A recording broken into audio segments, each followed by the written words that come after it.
Eu acho que quando você estava dando esse abraço nessa pessoa agora há pouco aqui, você não prestou atenção numa coisa.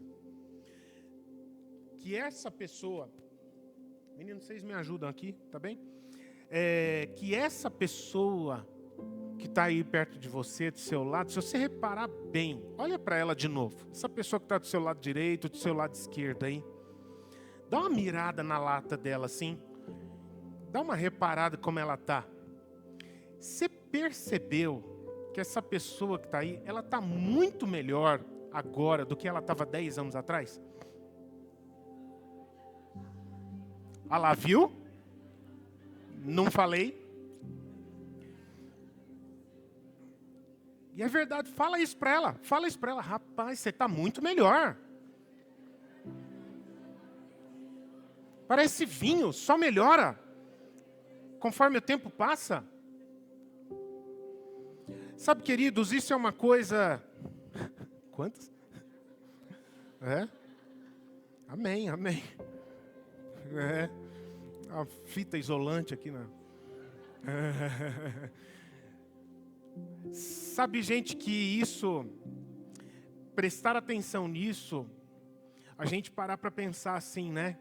Esses dias eu estava numa sessão assim curiosa de nostalgia, porque eu estava tirando um monte de fotos do computador lá em casa no final dessa semana e jogando na nuvem com receio de a gente perder. A gente tem lá em casa mais de 6.000 fotos, 6.500 e tantas fotos.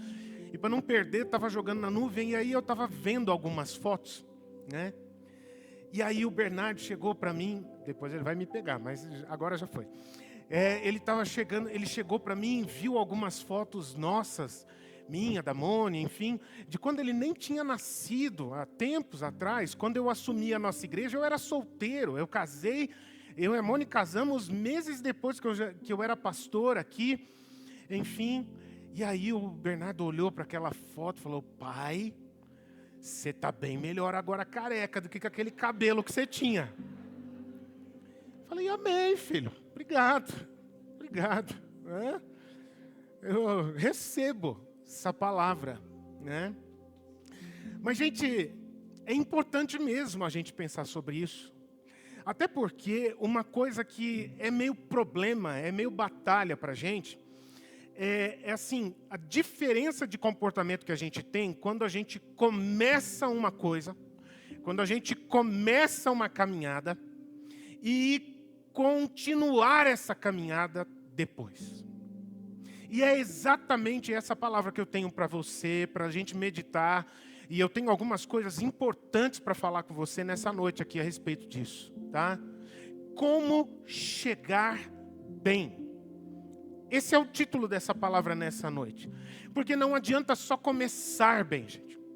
Não adianta você estar com o coração queimando, quando você está dando passos, quando você está tomando decisões e você está começando e parece que você vai revirar um mundo de pernas para o ar.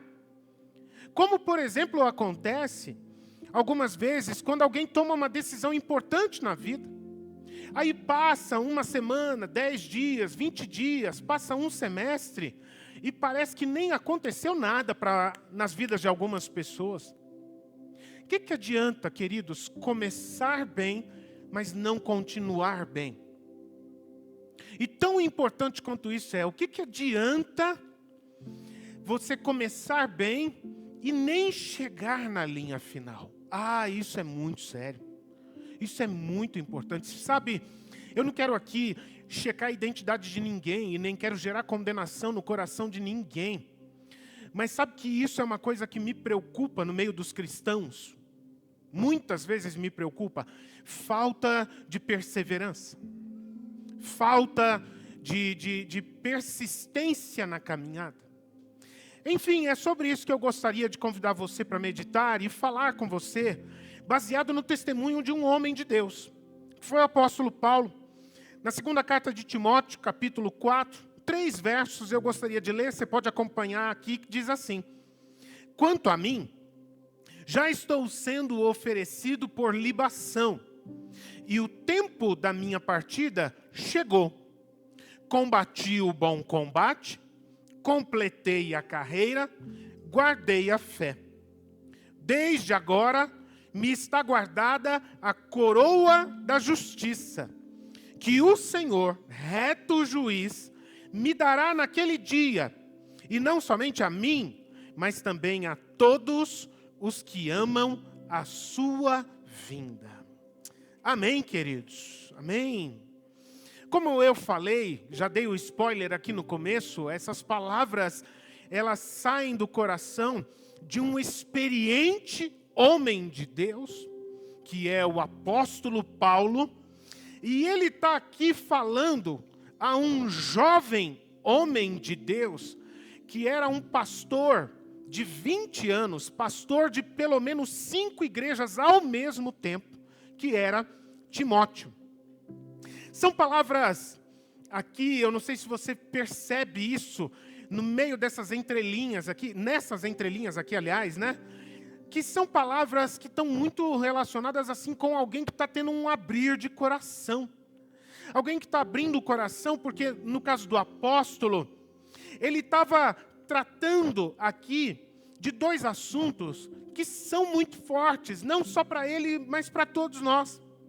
O primeiro assunto que ele está tratando aqui é o final da vida dele. E o segundo assunto que ele está tratando aqui é sobre a eternidade.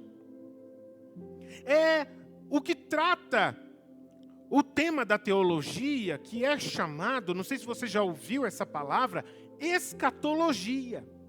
Escatologia é o estudo dentro da teologia que fala dos últimos acontecimentos. São 3 versos só, 6, o 7 e o 8 do capítulo 4 de 2 Timóteo.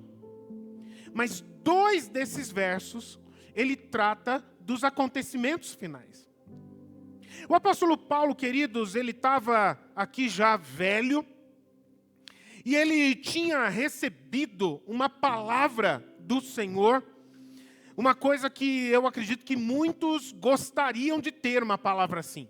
Outros fugiriam de todo jeito de receber uma palavra assim. Qual foi a palavra que o apóstolo Paulo recebeu? Ele recebeu uma palavra de Deus marcando a data da sua morte. Ele foi informado pelo Espírito Santo de Deus sobre quando ele iria morrer.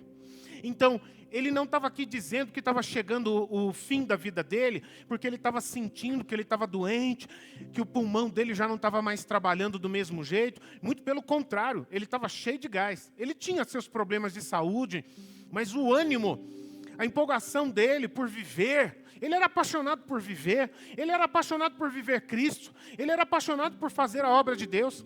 Se ele pudesse viver 200 anos, ele iria aproveitar com intensidade cada um desses 200 anos.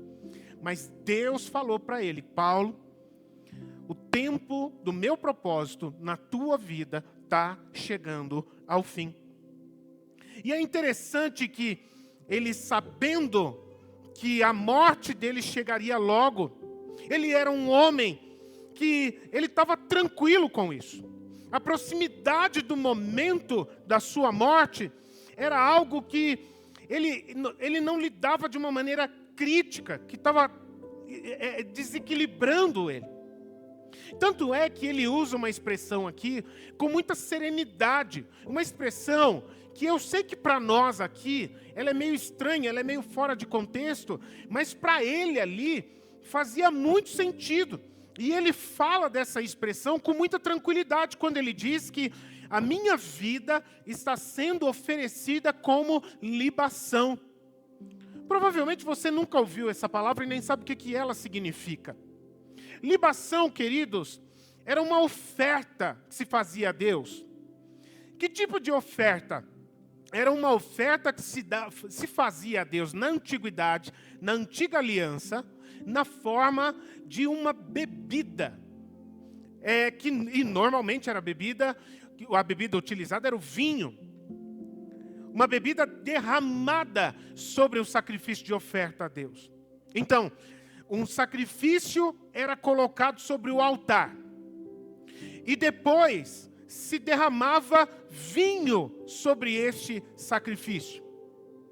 E por que eles faziam isso? Porque o vinho da libação, dessa oferta de libação, ele era uma representação do próprio sangue daquela pessoa que estava oferecendo o sacrifício a Deus. Então, no momento em que a libação era derramada, o sacrifício estava lá sobre o altar, e a libação era derramada sobre aquele sacrifício, o vinho da libação, era como se a pessoa estivesse dizendo a Deus: Deus, esse sacrifício que eu estou oferecendo aqui a Ti, ele é muito importante, porque ele me custou caro. É como se a pessoa estivesse dizendo a Deus: Senhor, esse sacrifício de libação aqui, eu estou dando a minha própria vida, por causa do Teu nome aqui na terra. É um sacrifício, queridos, de mártir. Aquele que morre por uma causa. E foi exatamente, não só o que aconteceu com o apóstolo Paulo, que morreu por causa do Evangelho. Ele não morreu de morte morrida, ele morreu de morte matada. Ele foi assassinado, cortaram a cabeça dele. E ele sabia que isso ia acontecer, mas também, de outra forma, foi o que aconteceu com o próprio Filho de Deus, o Senhor Jesus Cristo, que morreu não de morte morrida, mas de morte matada também. Quando ele foi sacrificado na cruz do Calvário. Mas Cristo só foi assassinado na cruz do Calvário porque ele se entregou. Porque ele se ofereceu. Ele deixou que fizessem isso com ele. Ele deixou que descontassem o peso dos seus pecados, dos pecados das pessoas em cima dele. Quando ele morreu na cruz, então, ele morreu pelos nossos pecados. E é por causa disso que o apóstolo Paulo, ele também estava seguindo esse caminho, porque depois que ele foi morto, por causa da perseguição do Evangelho de Cristo, mas como ele estava descansado no seu coração por causa de tudo isso. Ele realmente estava com o coração grato. Ele realmente estava sabendo, ok, minha vida está acabando e ela não vai terminar de uma maneira legal. Vai ser difícil. Quer dizer, não tem como morrer de uma maneira legal, né? Mas de qualquer forma, vou morrer e de uma maneira dramática, terrível, pesada. Mas eu estou com o coração sereno e eu estou indo para esse momento confiante. Confiante. Porque tudo aquilo que eu vivi, desde que Cristo entrou na minha vida, valeu a pena. Eu procurei viver de uma forma que a minha vida não foi desperdiçada, mas é como se eu tivesse oferecido toda a minha vida sobre o altar ao Senhor, dizendo a Ele cada dia da minha vida, em tudo que eu fazia: Senhor, tudo que eu tenho, tudo que eu sou, está aqui para Ti, diante de Ti. Queridos, creia nisso, da mesma maneira como Ele prometeu que ao apóstolo Paulo, de que aquele sofrimento ele poderia enfrentar de maneira segura, como uma das maiores verdades garantidas dentro do Evangelho, de que o Senhor estaria conosco todos os dias, em todos os momentos. Mas essa segurança do apóstolo Paulo não estava apenas no fato de que o Senhor estava do lado dele, mas também no fato de que havia uma vida para ser vivida após a morte. Então, para ele, essa morte não era o game over. Essa morte não era o the end. Essa morte não era o fim. Essa morte era a virada. Essa morte era a vitória. E ele cria nisso com toda a força do seu coração. E essa mesma promessa que o Senhor deu ao apóstolo Paulo é a promessa que Ele tem para mim e para você também. A vida após a morte. Creia nisso. A vida após a morte. Creia nisso. Porque Ele prometeu. Gente, eternidade existe. E à luz do Evangelho da Palavra de Deus, a eternidade é uma coisa muito simples. É grande. Mas é muito simples de ser entendida. A vida na eternidade, para a eternidade.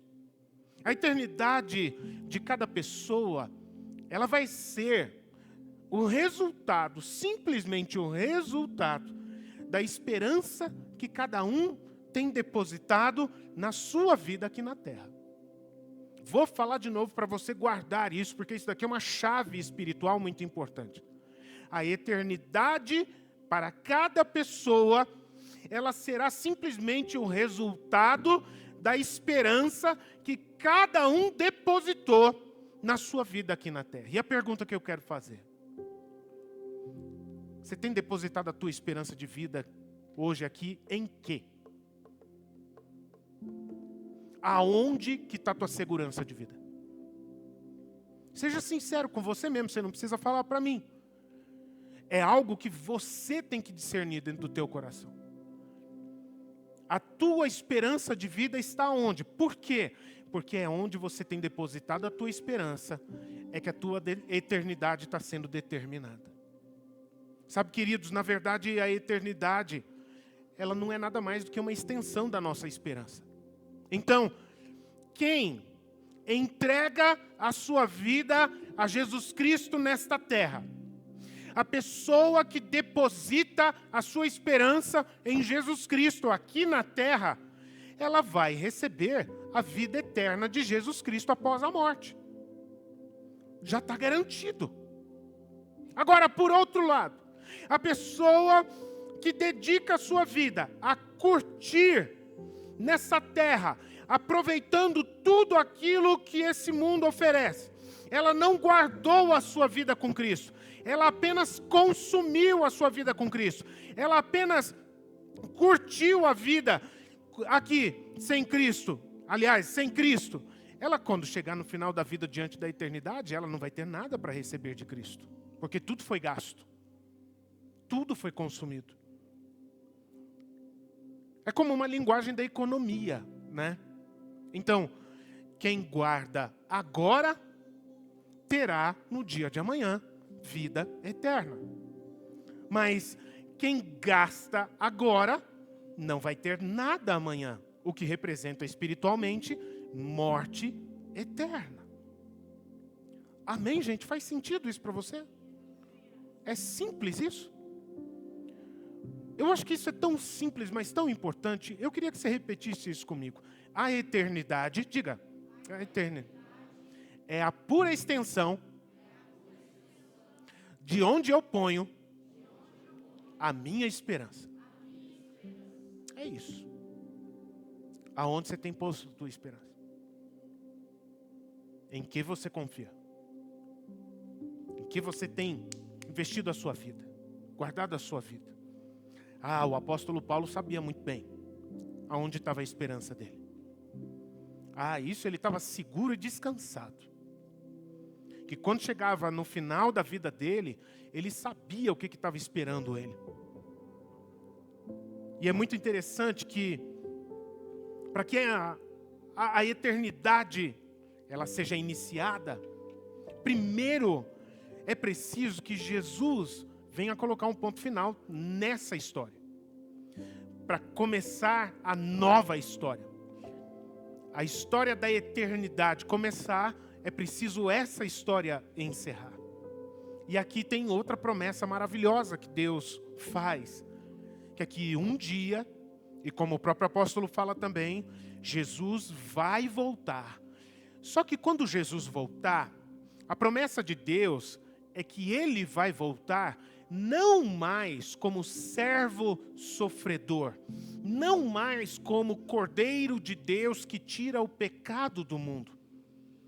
Mas quando Ele voltar, Ele vai voltar como justo juiz. Quero falar uma coisa para você. Hoje, Cristo é o Cordeiro de Deus que tira o pecado do mundo. E tem um ditado, não é a Bíblia que fala isso, é um ditado, mas a Bíblia concorda muito com esse ditado, que enquanto há vida, ainda há esperança. Hoje é o tempo em que Jesus, Ele está com a mão de amor dele estendida para todos nós. Hoje é o tempo da graça de Deus abraçar as vidas de todos nós. Porque vai chegar um tempo em que essa graça vai ser interrompida, vai ser cessada, para começar uma nova história. E a virada dessa história vai ser determinada pelo justo juiz. E sabe qual será, queridos, uma das tarefas desse justo juiz? Vai ser dar a coroa da justiça. Tem algo muito interessante aqui também, quando o apóstolo Paulo fala a respeito disso, que tem uma coroa da justiça que aguarda aqueles que depositam a sua esperança em Jesus. A coroa da justiça, queridos, ela simboliza recompensa. Uma recompensa reservada para quem? Essa recompensa ela está reservada para aquelas pessoas que vivem firmes na fé em Jesus Cristo até o fim. Para quem que essa coroa está reservada? Para aqueles que permanecem firmes na fé em Jesus Cristo até o fim. É a coroa dos vencedores. É a coroa dos perseverantes. Daqueles que se agarram firme com Jesus e não largam de Jesus, não importam as circunstâncias, mas vão com Ele até o fim. Estes são os vencedores. E essa coroa da justiça, ela não é para qualquer um. Ela será só para aqueles que são justificados, declarados justos por Deus. Aqueles que se arrependem dos seus pecados e são perdoados por Deus. E ela também será somente para aqueles que amam a vinda do Senhor Jesus Cristo. Sabe quem é que vai receber a coroa da justiça eterna, queridos? Aqueles que são apaixonados por ver o dia que Jesus vai voltar. Aqueles que têm uma expectativa no coração gigantesca de se encontrarem com Cristo.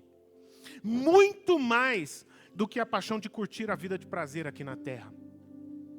E aqui eu preciso fazer outra pergunta a você. Você é um apaixonado? Você é uma apaixonada?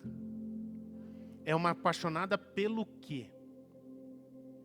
É uma apaixonada por curtir a vida? É o grande jargão daqueles que querem gastar a sua vida aqui na terra, né? A vida é uma só. Eu quero viver para ser feliz. Será que esse caminho vai te levar realmente a ser feliz? Ou vai te levar a ficar zerado no final? Nós precisamos, queridos, entender. Tem uma coroa de vida. Mas precisa estar com a vida guardada para receber essa coroa, para ter condições de viver a eternidade com essa coroa.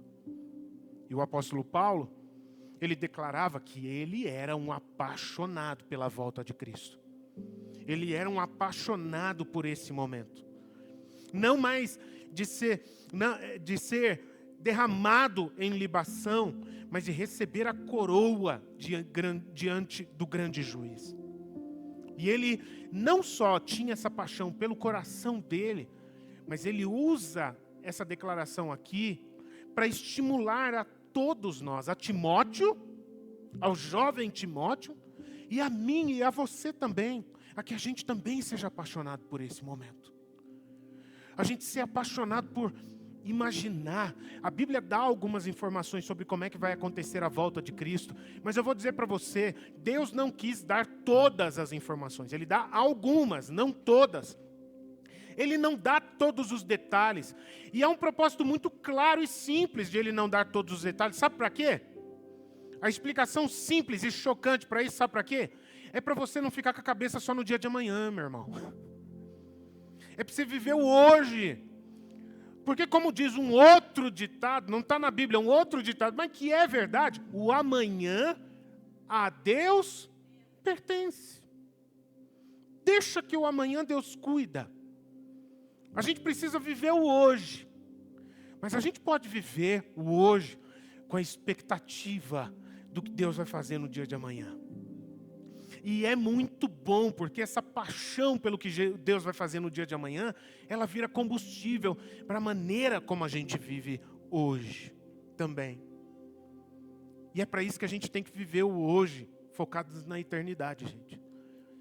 Meu irmão, minha irmã, por favor, não desperdiça a tua vida, não. O Senhor te deu uma só e não vai ter outra, tá? Eu não quero aqui me perder com detalhes de doutrina, mas a Bíblia fala claramente, a carta aos Hebreus diz, aos homens está determinado morrer uma só vez e depois disso vem o juízo. Você não vai voltar, querido. Você não vai voltar na forma de uma orquídea, você não vai voltar na forma de um cachorro, você não vai voltar na forma de um passarinho, você não vai voltar na forma de uma pedra, você não vai voltar na forma de um outro ser humano. É uma volta só. E depois dessa volta, vem a corrida. E nessa corrida, só vai entrar nela quem estiver preparado. Porque essa corrida é eterna. Essa corrida é eterna. O testemunho da trajetória do apóstolo Paulo, ela é uma grande lição para todos nós. Ele chega no final e ele diz, combati o bom combate. Não foi o mau combate, foi o bom combate. Eu completei a minha carreira. E até o final, eu cheguei no final, mas guardei a minha fé. Eu estou firme na fé. Minha fé não ficou pelo caminho. Não entrou água na minha fé, no meio dessa jornada. Queridos, combater o bom combate é o combate contra o mal. É o combate, é a luta contra toda essa maneira de pensar perversa. Que dizem que não há moral, tudo é relativo. O que importa é você pensar naquilo que é bom para você. Se você quer viver assim, se você se sente feliz fazendo as coisas desse jeito, então faça e seja feliz. Esse é o bom combate para não deixar que essas ideias elas entrem na nossa cabeça e mudem a nossa maneira de pensar para uma forma de pensar perversa, que não é eterna, que não tem nada a ver com as leis da vida de Deus para os nossos corações. Isso é um combate que você e eu vivemos todo dia. Quem aqui é pai e mãe de criança? Por favor, levanta a mão aí. Esse é um combate que quem é pai e mãe de criança vive não só por si, mas vive também pelos seus filhos e suas filhas, porque todos os dias os nossos filhos são bombardeados com um número enorme de ideias, de pensamentos perversos, que tentam mudar a cabeça deles, para fazer eles acreditarem naquilo que é falso, naquilo que é invenção, naquilo que é distorção. É um combate que é vivido todos os dias. Completar a carreira. Nós temos uma jornada, e essa jornada ela deve ser vivida com Cristo. Eu já tive a oportunidade, a necessidade, aliás, de conversar com algumas pessoas, e no amor de Jesus, dar uns conselhos para essas pessoas, dizendo, querido, querida, você diz que crê em Jesus, e que você está procurando viver dentro da vontade de Deus, mas eu já vi tantas vezes isso, gente. As pessoas querem viver a vontade de Deus, mas fazerem o contrário, sabe como? Como que elas querem viver a vontade de Deus? Elas querem viver a vontade de Deus o seguinte, seria a mesma coisa que comprar uma gengibirra, pegar o rótulo da Coca-Cola e colocar ali em volta da garrafa e falar que está tomando Coca.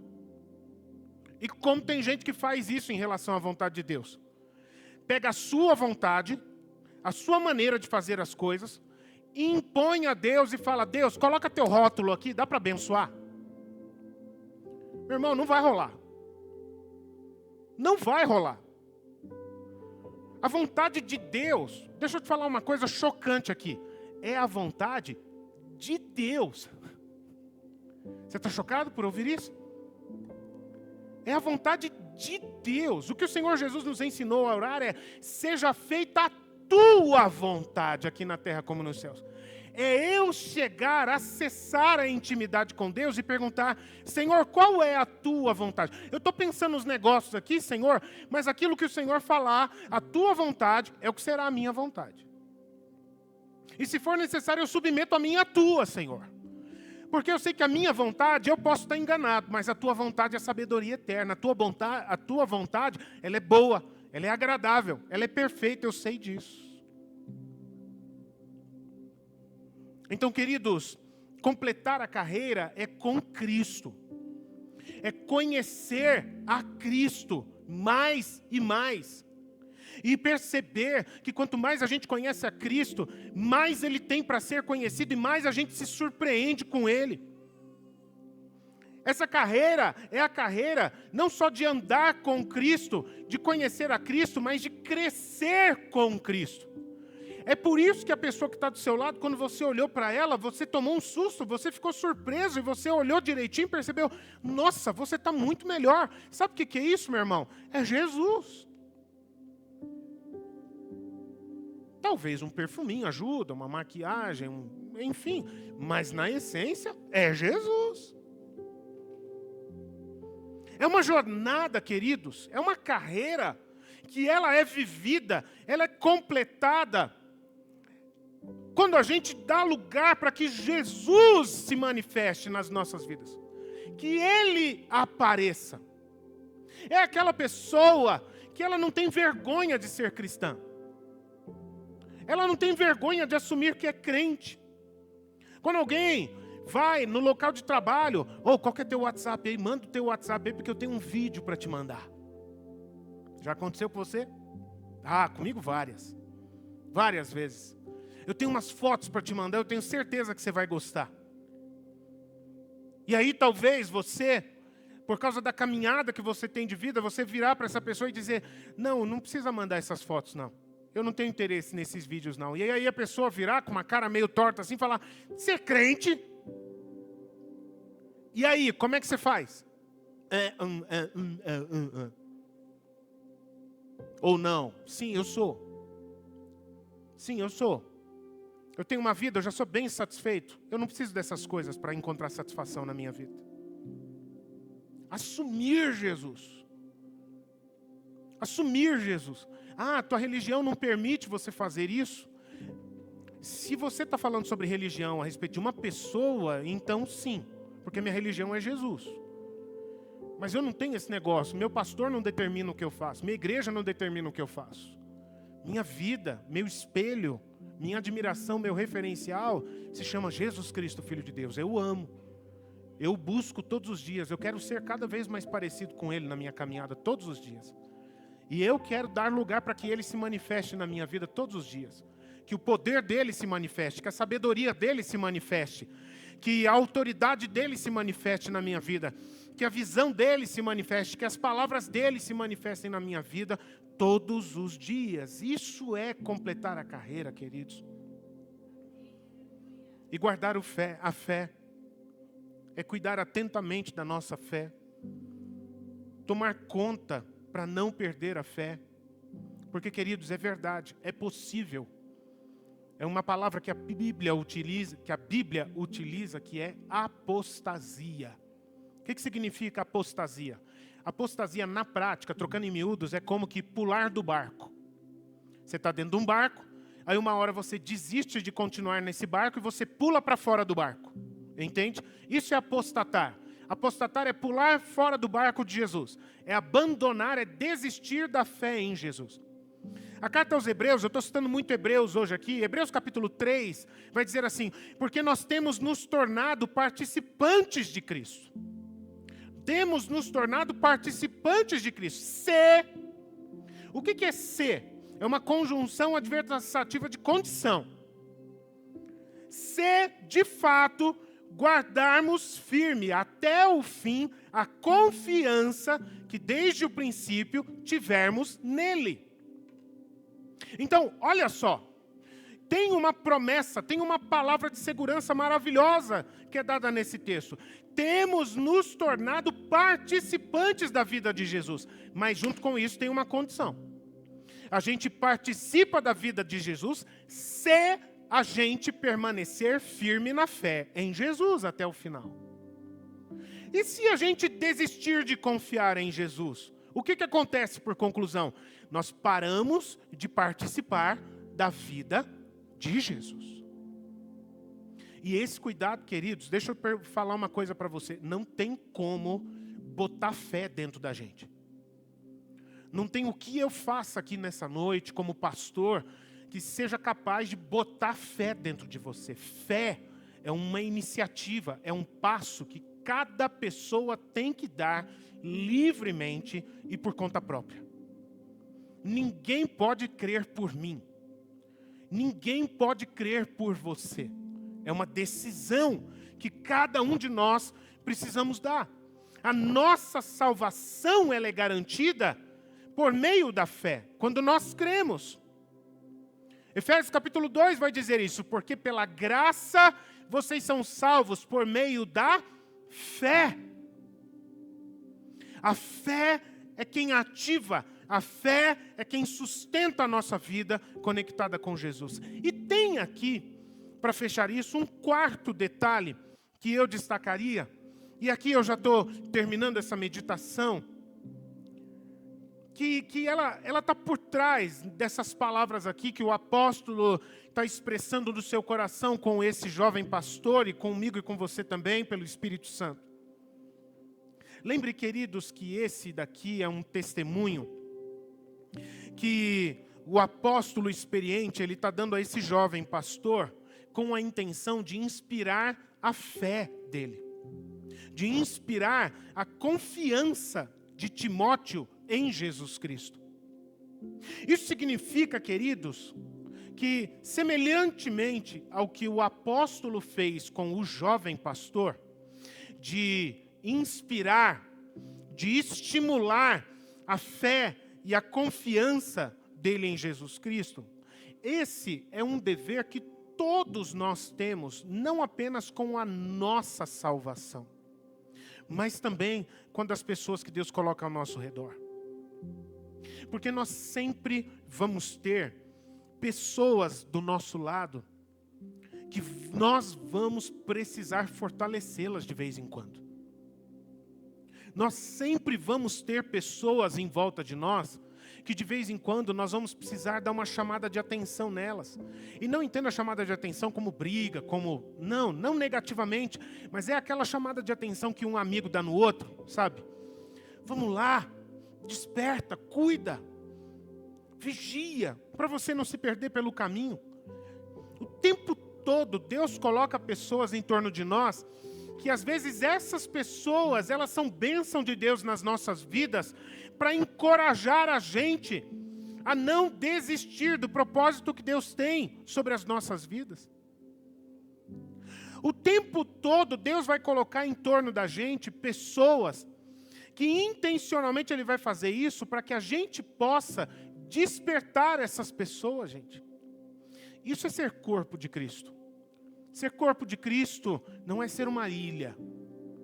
Esse papo furado que algumas pessoas têm, eu tenho a minha Bíblia, eu tenho a minha fé, eu tenho o Espírito Santo de Deus dentro do meu coração. Andar com pessoas é só esquentar a cabeça. Gente, dá trabalho. Então eu prefiro ficar na minha casa, sossegadinho. Só que, queridos, nós fomos inseridos num corpo. Não é uma opção, não é uma escolha. Nós somos aperfeiçoados no amor de Jesus somente quando a gente está vivendo na dinâmica do corpo. Então, assim, até mesmo a você que está nos visitando aqui, eu preciso te falar um negócio, te apresentar uma realidade. Algumas vezes, não só você que está nos visitando, falar a todos aqui, né? Algumas vezes tem pessoas que chegam e elas querem caminhar com Jesus, mas elas não querem ver ninguém chegando perto delas e perguntando, como é que você está? Como é que está a tua vida? Você está bem? Você está mal? Não gosto disso. Eu não gosto de dar satisfação da minha vida. Eu não quero ninguém se metendo na minha vida. Eu não quero falar para ninguém o que está acontecendo comigo ou deixando de acontecer. Querido, querida, você não entendeu nada. Deus está colocando anjos dele em torno da sua vida para te amar, para te abençoar, para te proteger. E você está chutando. Você está dando corridão, uma vassourada nos anjos do Senhor para cuidar de você. E o próprio Jesus fala no final do Evangelho de Mateus, quando você rejeita essas pessoas, a mim é que você está rejeitando. Já parou para pensar nisso, gente? Então, assim, eu já falei com algumas vezes, conversa de amigos assim, né? Fala, meu irmão, se você não gosta de ninguém cuidando da tua vida, então você vai ter que procurar outro lugar para fazer parte. Porque se tem um lugar onde as pessoas têm o dever cristão de cuidar uns dos outros, é dentro da igreja. Para que ninguém fique pelo caminho. Para que ninguém fique para trás. Para que ninguém fique aí animado. Estou avançando. Aí olha para trás. Ué, cadê o povo que estava comigo aqui? Ué, sumiu? Isso não é ser igreja. Isso não é ser povo de Deus. Essas palavras do apóstolo demonstram isso, esse desejo de ele se encontrar com Timóteo na eternidade. Timóteo, cuida da sua vida. Tem cuidado da sua fé. Porque eu quero viver a eternidade contigo, querido. Você já parou para pensar sobre isso? Eu queria te estimular a isso nesse momento. Você pode virar para a pessoa que está aí do seu lado? Vira para ela, libera uma palavra de vida para ela nesse momento. Diga assim, querido ou querida, né? Eu preciso te dizer uma coisa. Eu estou indo para a eternidade com Jesus. E eu quero muito que você vá comigo. Eu quero viver a eternidade com você. Amém? Queridos, a gente precisa fazer isso direto uns com os outros. Às vezes tem gente que vai meio minguando, as pancadas da vida, as pedras no caminho, os espinhos sufocando, enfim. E tem alguém que gruda do lado, sabe aquela juntada que dá assim debaixo das costelas, assim? De irmão no outro irmão, assim, fala, meu irmão, e aí, estamos firmes junto? Bora junto, nós e Jesus, para a eternidade? Meu irmão. Está meio batalha, os negócios, o momento não está fácil, enfim. Não, mas fica firme porque eu estou aqui do seu lado. Você cuida de mim, eu cuido de você e nós vamos para cima com Jesus. É assim que se vive o Evangelho, queridos. Era esse o sentimento que o apóstolo tinha com relação ao seu querido filho na fé. E que a gente deve ter também uns com os outros. Dentro da célula, é assim que a gente vive. Com esses cuidados para que ninguém se perca. Mas que se inspire, mas para que levante, mas para que avance, nós precisamos fazer isso uns com os outros. Ninguém ir sozinho, mas levar outros com a gente. Amém, queridos? Amém? Você pode ficar em pé? Lari, por favor, traz o pessoal aí. Escolha um dos louvores que foram cantados, ou que, se você tiver algum no seu coração. Você pode fechar os seus olhos, meu irmão? Eu gostaria de orar com você nesse momento, tá?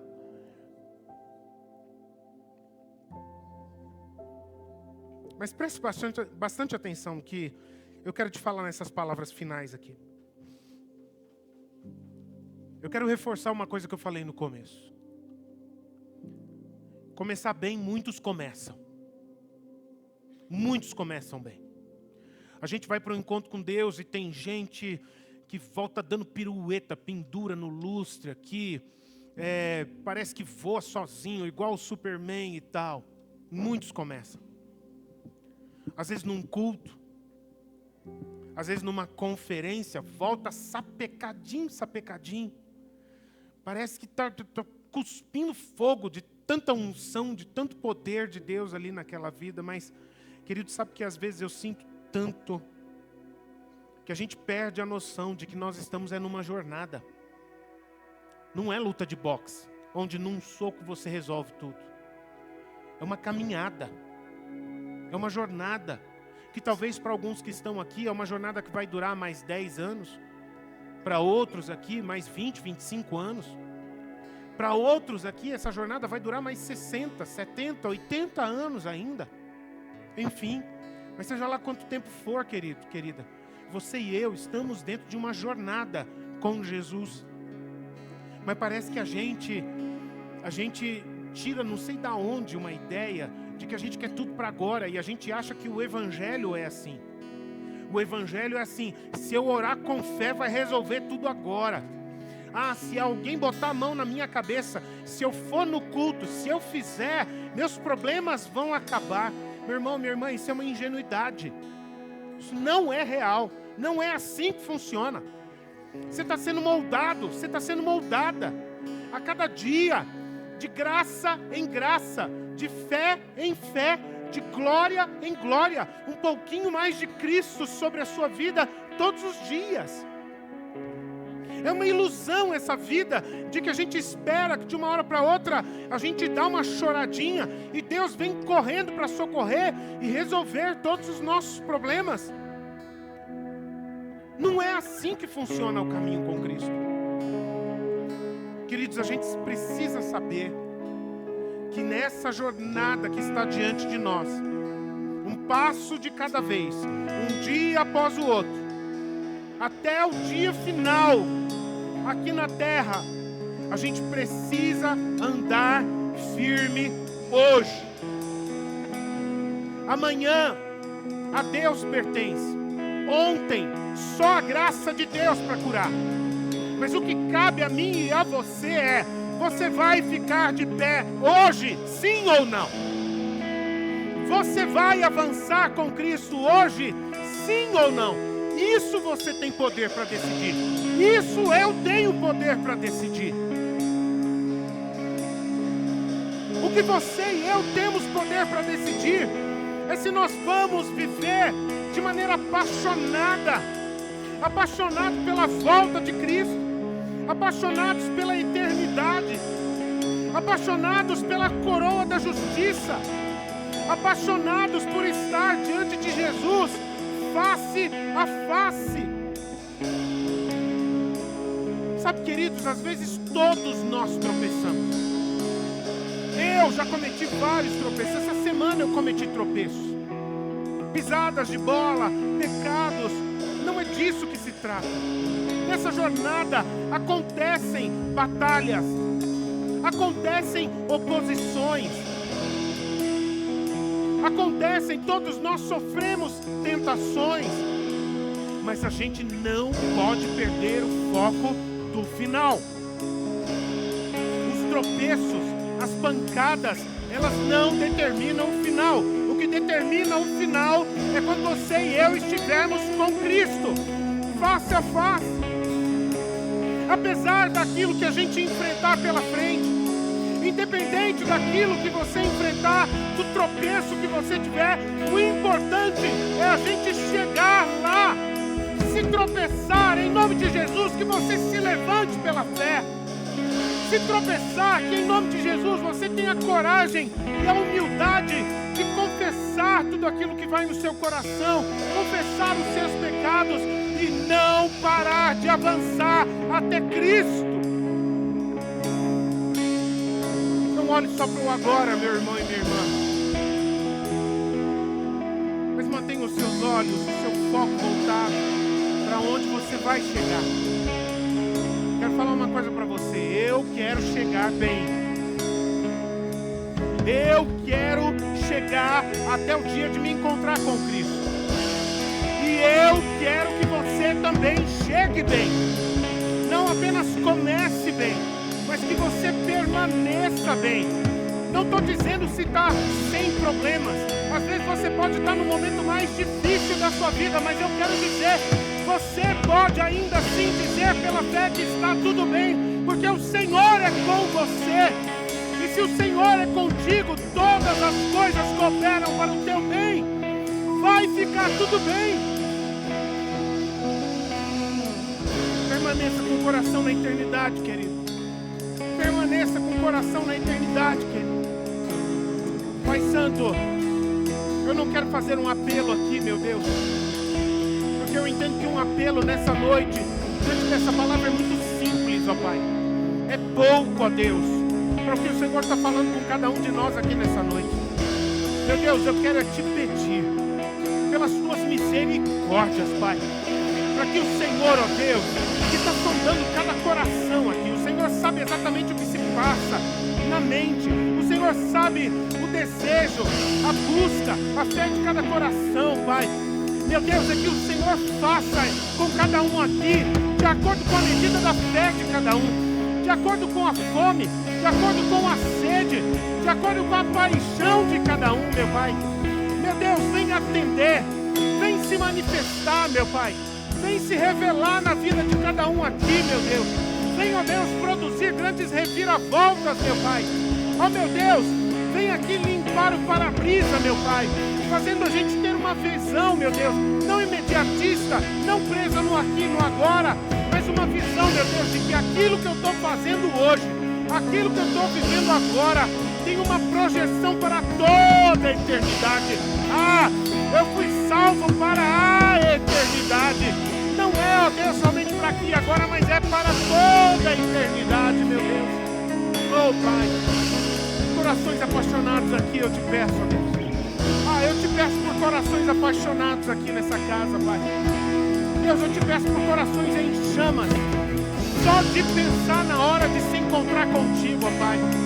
Deus, Deus, eu te peço, meu Deus, por corações incendiados, meu Deus, somente pela ideia, o vislumbre, o imaginar do Senhor descendo nos ares, e todo olho vai te ver, e toda língua vai confessar, e quando o Senhor voltar, para mim e para cada um de nós aqui, não vai ser motivo de tristeza nem de lamento, mas vai ser motivo de dar um brado, yes!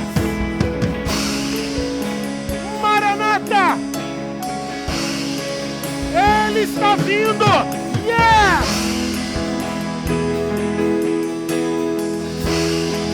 Vem logo! Nós queremos viver essa virada, Jesus! Yes! Sei! É essa vida que nós escolhemos! É por isso que nós estamos aqui! Sim, Jesus! Oh, corações em chamas! Corações em chamas! Corações em chamas! Nós te clamamos! Corações apaixonados! Nós te clamamos! Cabeças erguidas! Nós te clamamos!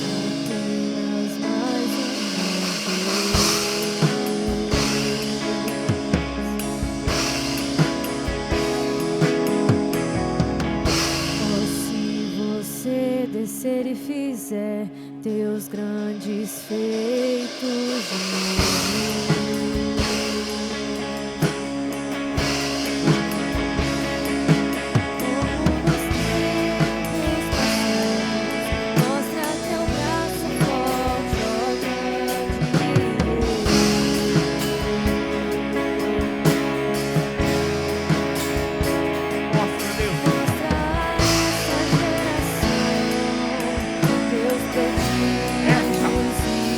Nossa geração, de maneira inegável quem tu és. Vem mais uma vez e faz tudo novo. Vem mais uma vez e agita todo o meu Tem um povo apaixonado aqui, Jesus. Faz a eternidade se alinhar com natural.